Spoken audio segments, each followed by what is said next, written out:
Hello automobilians, welcome to the channel. तो आज हम उस टॉपिक को डिस्कस करेंगे जो हमेशा हमें डाउट लाता है। दिसंबर मंथ में कार खरीदनी चाहिए या नहीं, whether it be a new car और यूज्ड वन। तो इस वीडियो को हम दो पार्ट में डिवाइड करेंगे। फर्स्ट हम डिस्कस करेंगे कि हमें दिसंबर महीने में न्यू कार खरीदनी चाहिए या नहीं, और सेकंड पार्ट रहेगा यूज कार खरीदे या नहीं। तो चलो देखते हैं। तो ये तो वाजिब है कि दिसंबर मंथ में हमें सबसे ज़्यादा ऑफर्स मिलते हैं और डीलर्स भी एक से एक बढ़कर अट्रैक्टिव स्कीम्स लाते हैं अपने कस्टमर को अट्रैक्ट करने के लिए। और कभी कभी तो ये डिस्काउंट 1 से लेकर 2 लाख तक भी जा सकता है। पर यह सारा कुछ डिपेंड करता है आपके निगोशिएशन स्किल्स पे कि आप कैसे डीलर के साथ निगोशिएट करते हैं और ये डील क्लोज करते हैं। पर एक बात इसमें भी ध्यान देने वाली है कि ये जो भी डिस्काउंट्स या फिर जो भी ऑफर्स है, ये उन मॉडल्स या फिर उन कार्स के लिए है जो मार्केट में इतना अच्छा नहीं कर रही। अगर कोई टॉप सेलिंग मॉडल या फिर टॉप सेलिंग कार रहेगी तो उस पर इतना डिस्काउंट आपको नहीं मिलेगा। ये डिस्काउंट आपको उसी पे मिलेगा जो कार इतना कुछ खास मार्केट पे कर नहीं पा रही है। तो अगर हम एग्जांपल ले होंडा, तो होंडा की एलिवेट जो मार्केट में सबसे नई गाड़ी है, उस पर आपको इतना डिस्काउंट नहीं मिलेगा। पर वही होंडा की जो अमेज है जो कि मार्केट में इतना सेल नहीं कर रही, उस पर आपको अच्छा खासा डिस्काउंट मिल जाएगा। उसी के साथ कंपनी जैसे कि MG, स्कोडा, इन पे आपको हमेशा अच्छा डिस्काउंट मिलेगा क्योंकि ये उतने नंबर में सेल नहीं कर पा रहे। तो ये आपके ऊपर डिपेंड है कि आप कितना अच्छा नेगोशिएट करते हैं। और इस पीरियड में अगर आप नई कार ले रहे हैं तो आपको ज़रूर नेगोशिएट करना चाहिए ताकि आपको एक बढ़िया ऑफर मिले। तो अगर हम दिसंबर में कार परचेस कर रहे हैं तो आइए मैं आपको उसके कुछ प्रोज और उसके कुछ कॉन्स बता देता हूँ। सबसे बड़ा प्रूफ तो यह है कि आपको एक अच्छा खासा डिस्काउंट मिलता है अगर आप दिसंबर में कोई भी न्यू कार परचेस करते हैं तो डीलर के साथ निगोशिएट करके आपको एक अच्छी डील मिल सकती है। उसी के साथ ये एक कॉन भी आता है। अगर हम दिसंबर में कार लेते हैं नई, तो हमको हमेशा कहा जाता है कि अगर कुछ दिन रुक जाते तो आपकी कार नए साल की हो जाती या फिर नई न्यू ईयर की हो जाती। इसी के साथ कोई लोग ये भी बताते हैं कि अगर हम अभी दिसंबर में कार खरीद रहे हैं तो आपकी कार 1 साल पुरानी मानी जाएगी। तो आइए जानते हैं कि ये क्या चीज़ है। तो एक चीज़ बता दूँ, ये सब कुछ तब कंसिडर होता है जब आपको कार रखनी है कम पीरियड के लिए, माने 3 साल या फिर 4 साल, तब ये सब चीज़ें कंसिडर होगी।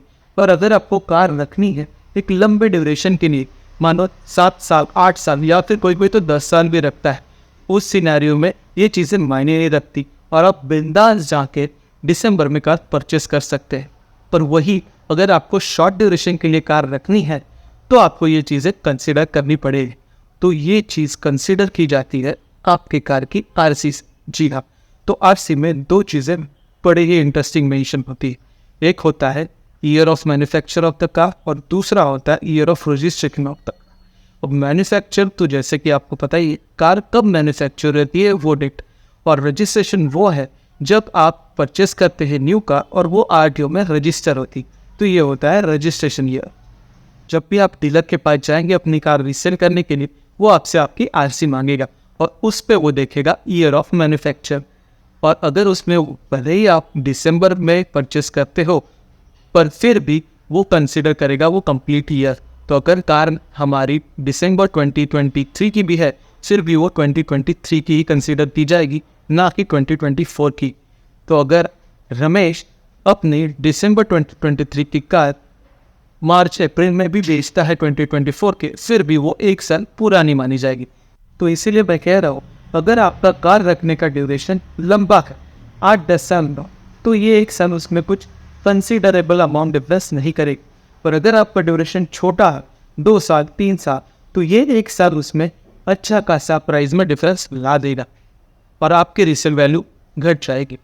तो आपको वो कंसिडर तब फिर चलना पड़ेगा कि आपको कार दिसंबर में खरीदनी चाहिए या नहीं।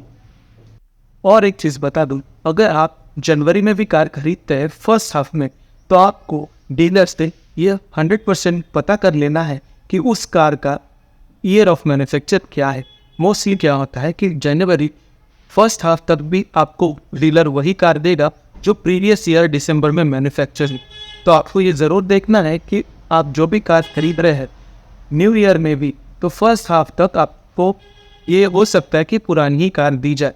तो आपको ईयर ऑफ मैन्युफैक्चर पक्के से चेक कर लेना है। तो मेरा ये मानना है, अगर आपके कोई वैकेशन प्लान है लॉन्ग ड्राइव के, अगर आपको नई कार में जाना है और अगर आपको डीलर से एक अच्छी खासी डील मिल रही है जिसमें आपके 1.5 से लेकर 2 लाख तक का अच्छा डील मिल रहा है, तो आपको वो ले लेना चाहिए।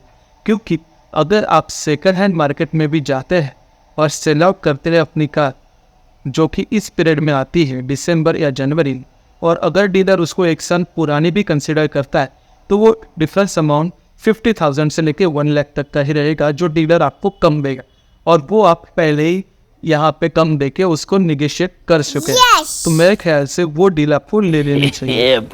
पर उसी जगह पे अगर आप कोई टॉप सेलिंग कार परचेस कर रहे हैं जिस पे आपको कुछ खासा डिस्काउंट नहीं मिल रहा है, तो मेरे ख्याल से आपको नए साल के लिए रुक जाना चाहिए और एक नए मैन्युफैक्चर ईयर की कार लेनी चाहिए।